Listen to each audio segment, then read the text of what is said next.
Our next speaker is Mr. Richard Bullock, who is the former chair of the Agricultural Land Commission, to talk about this beautiful land in which we gather here today. Richard, can you come out up the stage? Thank you very much.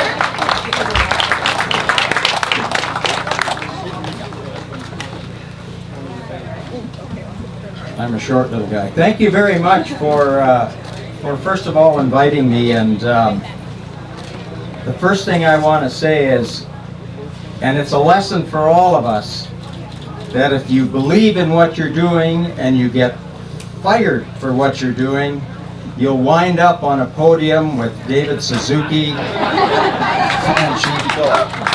And I would like, Chief, if you would sign my hat. I think this is a great honor to be here on a day like this with someone like yourself and David and others, of course. So, there you go. And the other thing I would like to say is thanks the First Nations, thanks all you folks for coming out. Thank the Boones and others for allowing us to take part on what is probably some of the prime farmland in BC and stand on it for a while and use it. That's a thrill, and I want to thank the people of the province for allowing me for a little shorter than I wanted to, but at least 5 years of being head of the Agricultural Land Commission, which has probably one of the toughest jobs, I think, of any organization in government in BC today. Thank you. When I come to the piece, and I've been coming here since, and the other thing before Chief Phillips, I've watched your career. We're neighbors. I live in Kelowna, you live in Penticton, and you're on TV, I was on TV, and I consider it an honor to be standing here at the same time on the same podium with someone who never backs up. He's like a kangaroo in Australia. They got that big tail and they can't back up. It won't allow them to. And that's the kind of determination that this particular fight, and I know David doesn't want us to use the term fight, but it's going to be a fight. It's going to continue to be a fight for this and other things.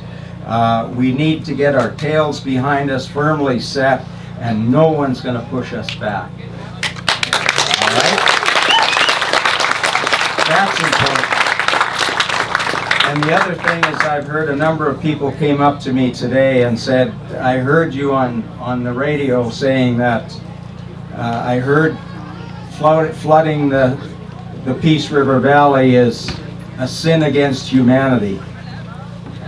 Float down that bloody river today, and you know what I mean.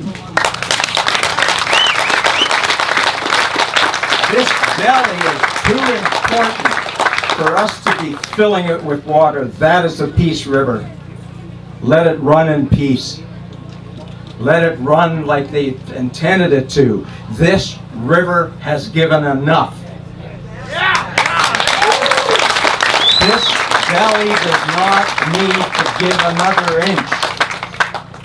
You talk about everything that David's got the science, I've got the intuition, I've got the, I know what I feel, and in my little valley, our little valley, what used to be grown at the south end of the valley in the Okanagan can now be grown in the north end of the valley in the Okanagan. And that's not science, that's just what nature's saying to us. Nature's saying things are changing. We'd better be prepared to change, and these places are too valuable. This little valley has looked after Stuart's people from the beginning of time. It's looking after the critters. And we cannot allow what's going on. And I'll tell you this, it's people like me, not you. You're determined. You've come here. I've sat in the middle. I've sat and advised. And my advice was not taken. But I cannot no longer say, this is the kind of government I want to live under. Nobody way. It's time for a change, and it's time that people like look at me. I'm the guy that has to say it's time for a change.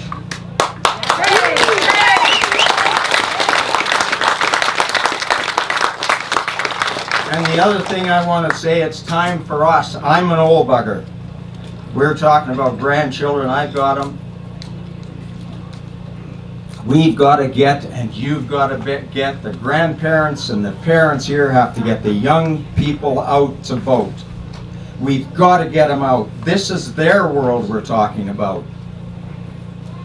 We've screwed it up long enough. We've done some good things, but we're beginning to do bad things for bad reasons. And that is not good enough. It's not acceptable enough.